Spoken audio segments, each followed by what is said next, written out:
So, the next person we've got to talk is pretty exciting. We're really glad he's given us a sliver of his time. He's incredibly busy at the moment. He's starred a Channel 4 documentary called Walking the Nile, and I won't give you any guesses about what that is about. Fantastic explorer, amazing adventure, world record holder. It's Mr. Lev Wood.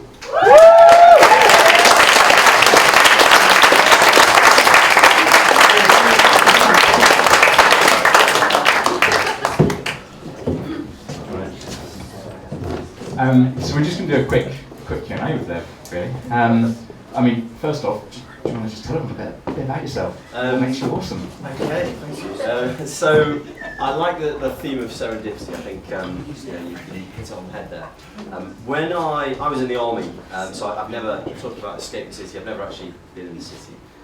But my sort of experience of leaving the secure and stable environment was I was in the army, pretty well paid. It's actually pretty exciting, and I didn't really have any qualms. But I got into a position where actually it was either stay at it for life and turn it into my career, or find a new challenge. And actually, I decided that I wanted to find a new challenge. So I left in 2009, which was kind of just after the recession, and everyone said I was mad for leaving, mainly because I didn't have a fixed plan at all. It was just leave and see what happens and just hope for the best. So I ended up working for a charity out in East Africa, driving basically just providing ambulances. So I drove a couple of ambulances down from London to Malawi, and it was such an incredible experience. I just remember thinking, actually, this is what I want to do with my life: having adventures, leading expeditions, and generally avoiding getting a 9-to-5 job. And basically, that was it. I ended up starting an expedition company called Secret Compass, and that kind of leads on to what I'm doing now, because that was an opportunity to take all sorts of people from all sorts of backgrounds on expeditions, on adventures, and inspire other people to basically just live their own dreams. And it was such an amazing experience in that itself that I ended up taking TV, documentary makers and filmmakers and cameramen all around the world, and then I eventually bumped into a director who was like, "You've got quite an interesting job, why don't we make a film about you doing an adventure?" So I thought, well, what's the biggest expedition I can think of? So Walking the Nile was it. So that's how I got to do this, and why I got invited to stand in front of it. So up until 2009, would you say, you were in the army and you were going around the world, but it was still a fairly sort of normal existence, per se? It was probably the most normal I've ever had in terms of, it was, you get paid, you get free clothes, they're all green, but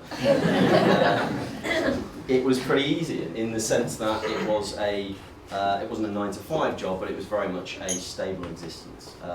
And I just wanted to do something that wasn't that stable, and actually just, taking risks in the best possible sense, but letting sort of serendipity take the lead a little bit. And I think that's pretty key, isn't it? You've got to sometimes just see where life leads you.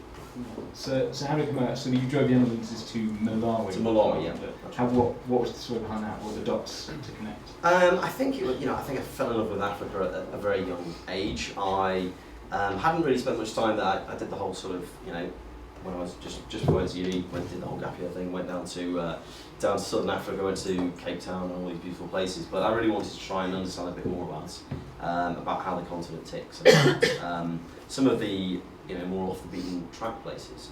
So I got involved with a charity called Amaka, which basically builds orthopedic hospitals in sub-Saharan Africa, in particular Malawi.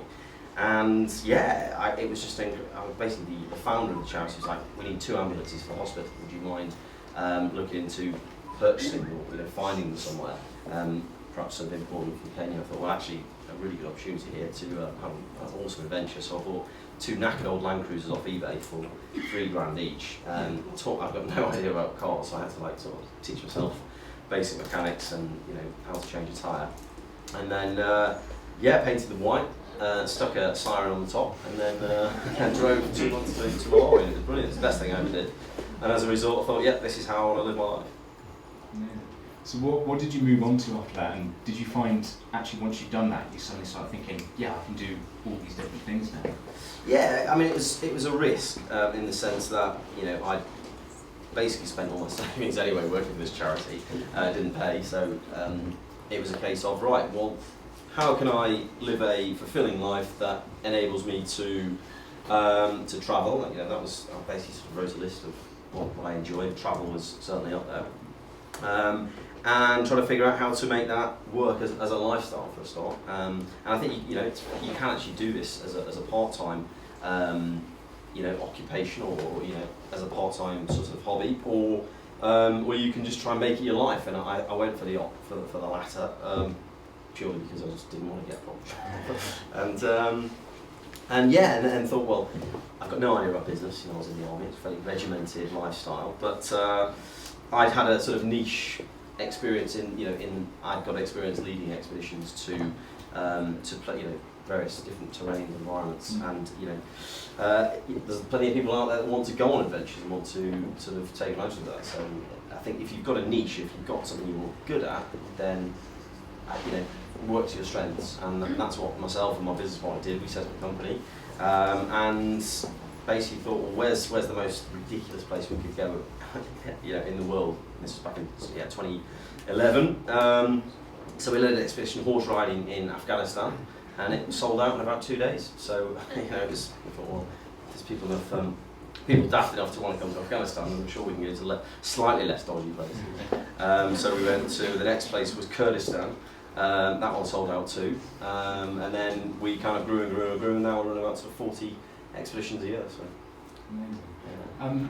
So maybe a sort of mundane question. Obviously, you're someone that enjoys travel a lot, but how do you feel your life is different now to what it would have been, having been to all these places, and the life taking a different course than it would have done, say you'd gone into a regular job? Well, I did. I said I've never been to the city. I went to Canary Wharf once. A lot of people in the army actually, funnily enough, actually ended up going into finance, and I got headhunted by Barclays, and I went for an interview there, and I just said this isn't for me. Yeah. So I don't know. It could, it's difficult to say. I think serendipity. It is like you just don't know where you're going to end up at the end of the day, and I'm happy with how things have turned out. But you do have to take risks, and you have to make a lot of sacrifices as well. I was effectively homeless for about 3 years, living on mates' sofas, or go pillar to post, 2 months here, 3 months there. But actually, it worked out cheaper to carry on travelling than living in London. So I've quite a charmed life, bouncing around the world, leading expeditions, and coming back for a few weeks here and there, rather than paying £1 grand a month rent or whatever. Do you ever think what your life would have been like if you'd have just gone down the Barclays route? I try not to. So you've just come back from walking the Nile, yeah? And what was the highlight of that? What was the thing that you were most surprised by about it?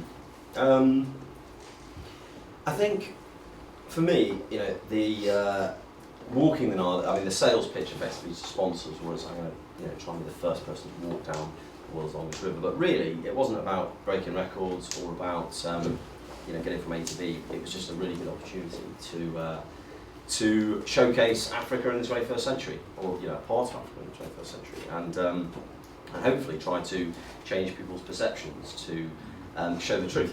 There's a lot more to Africa than Bob Geldof in a bowler, and trying to get that across to people that don't necessarily know the reality was something that I was quite passionate about, and also addressing a few issues. Conservation in Uganda was something I was really interested in, and going and getting you really amazing, unique access to places like Merchant Falls was just spectacular. So in terms of a highlight, being given permission to walk through a national park on foot, when you're getting sort of charged by a hippo and the elephant and the whole spectrum of African wildlife was just a really incredible experience. But it's probably the people actually, the people you meet along the way. They're what make it. You can be in paradise, but if anyone's been there, if you've been on holiday with somebody who's a complete tool, then you're not going to have a great time.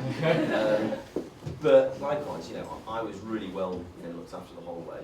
And the hospitality just knew no bounds, and places like Sudan, which is generally in the news for all the wrong reasons, whether it's Darfur or dictatorships, The reality that I found was that people just looked after you. I think it says a lot about a country where outside of every single house there's these huge sort of pottery urns filled with water that people have walked for 10 miles to go and fill up, and it's not for themselves, it's for just random passing strangers, and that, that really sort of says a lot. Do you have time to take a couple of questions from the floor? Sure. Cool.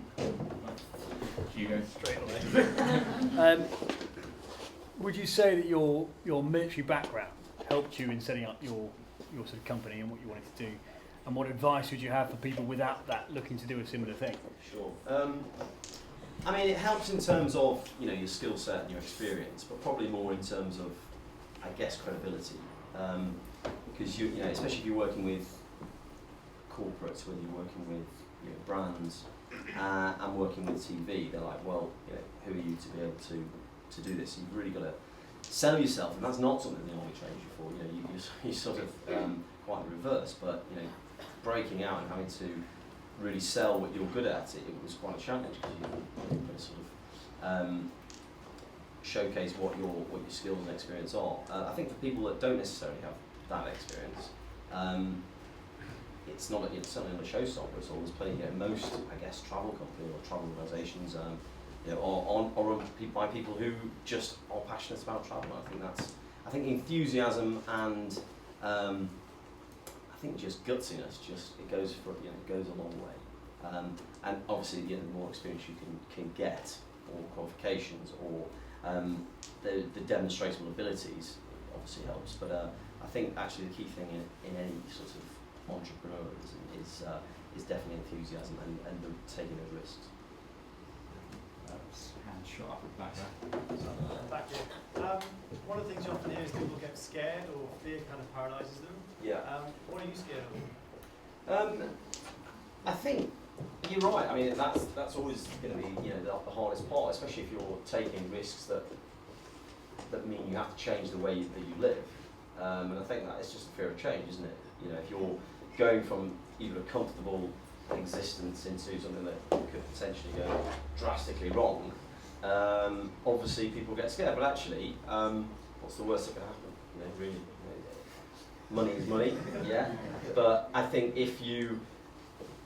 I think there are certain circumstances where you've got to think more carefully. If you've got responsibilities, if you've got kids, then obviously things change. But if you don't necessarily have anyone else that you need to worry about, then just go for it. That's not to say just stay single, but it helps.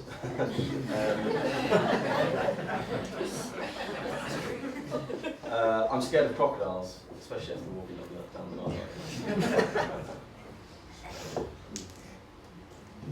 What are your thoughts and what advice do you have for budding female explorers? Because in reality, a lot of the things we talked about tonight, you couldn't do as a female on your own.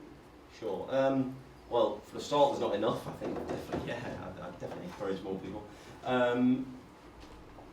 Actually, you know what? I think you probably could walk through Africa as a female and generally be okay. People tend to look after.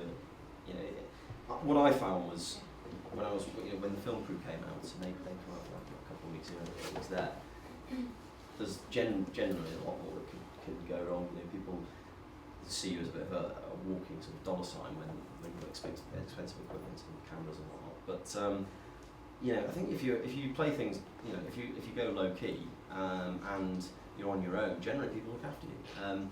As a female, obviously things do get slightly more complicated. But I met lots of people who have travelled around some theoretically dangerous places and been absolutely fine. So I think it depends what your tolerance of risk is, really. Yeah. Cool. Okay. Just to wrap up then, say you were giving advice to someone here who maybe has a city job but wants to do adventure. Yeah. Where would they start? Secretcompass.com. And if people want to keep up to date with what you're up to, or maybe find out a bit more about the Nile Walk. It's on Sunday nights at 9 o'clock on Channel 4. There's 2 episodes out already. There's 2 more yet to come, but you can get it on 4OD. Or go and buy my book. and keep me adventuring. Amazing. Thank you so much.